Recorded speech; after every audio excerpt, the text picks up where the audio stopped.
Assalamualaikum warahmatullahi wabarakatuh. Halo semuanya, kami dari kelompok 5 PAI. Sebelumnya perkenalkan, nama saya Nazwa Amira Mardiani dan teman-teman saya. Sebelumnya perkenalkan, nama saya Aurel Najwa Haya. Nama saya Mega Lestari. Nama saya Muhammad Fadel. Nama saya Harza Putra. Pada kesempatan kali ini kami mempersembahkan sebuah resume mengenai pernikahan dalam Islam.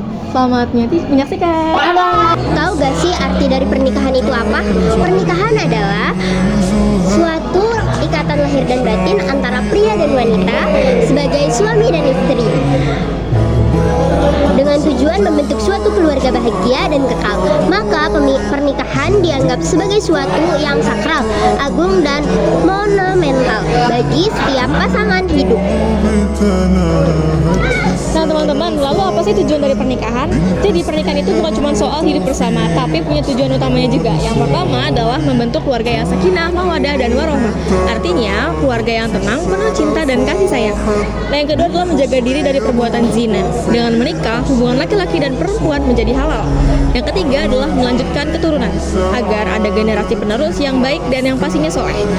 Dan yang keempat adalah menjaga ibadah kepada Allah. Menikah termasuk sunnah yang dianjurkan dan bernilai pahala yang sangat besar. Dan yang kelima adalah saling membantu dan melengkapi. Suami istri yang saling mendukung dalam kehidupan adalah suatu tujuan dari pernikahan. Jadi di sini saya akan membawakan yang nomor 2, rukun dan syarat sah pernikahan.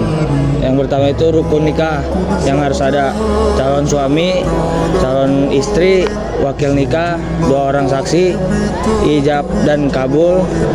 Yang B-nya itu syarat sah nikah. Kedua, mempelai beragama Islam, tidak dalam keadaan terpaksa, ada wali yang sah, ada 2 saksi laki-laki, ijab kabul jelas dan sesuai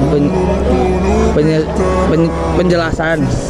Rukun itu seperti bagian inti yang tidak boleh hilang. Kalau salah satu tidak ada, nikah tidak sah.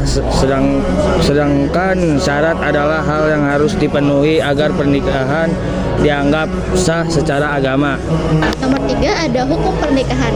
Nah, hukum pernikahan ini bisa berbeda-beda tergantung kondisi dari seseorang.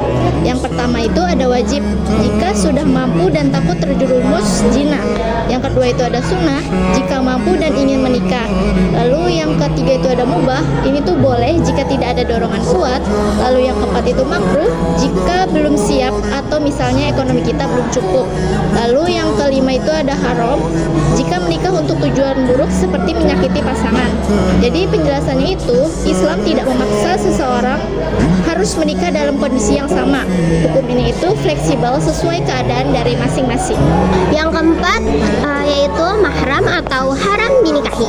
Yaitu yang pertama ada karena hubungan darah. Ada ibu dan nenek, anak perempuan dan cucu, saudara perempuan, bibi dari saudara ibu dan saudara ayah. Yang kedua yaitu karena hubungan pernikahan, yaitu ibu mertua, anak tiri, yaitu jika sudah digauli ibunya dan menantu. Yang ketiga yaitu karena persusuan atau ASI, ibu susu, saudara persusuan. Ijab kabul adalah ucapan serah terima dalam pernikahan. Ijab ucapan dari wali, kabul jawaban dari mempelai perima. Contoh, wali, saya nikahkan engkau. Pengantin, pria, saya terima nikahnya. Mengapa penting? Sebagai tanda sahnya pernikahan, bukti adanya kesepakatan kedua pihak menjadi akad resmi dalam Islam. Menghindari kesalahpahaman di kemudian hari. Penjelasan ijab kabul adalah inti dari akad nikah. Tanpa ini pernikahan tidak sah karena tidak ada pernyataan resmi yang mengikat kedua pihak. Kesimpulannya, pernikahan dalam Islam adalah ibadah yang memiliki tujuan mulia, seperti bentuk keluarga harmonis dan menjaga diri perbuatan buruk. Agar sah, pernikahan harus memenuhi rukun dan syarat tertentu. Selain itu, ada aturan tentang siapa yang tidak boleh nikah. Ijab kabul menjadi bagian terpenting karena merupakan tanda resmi terjadi akad nikah.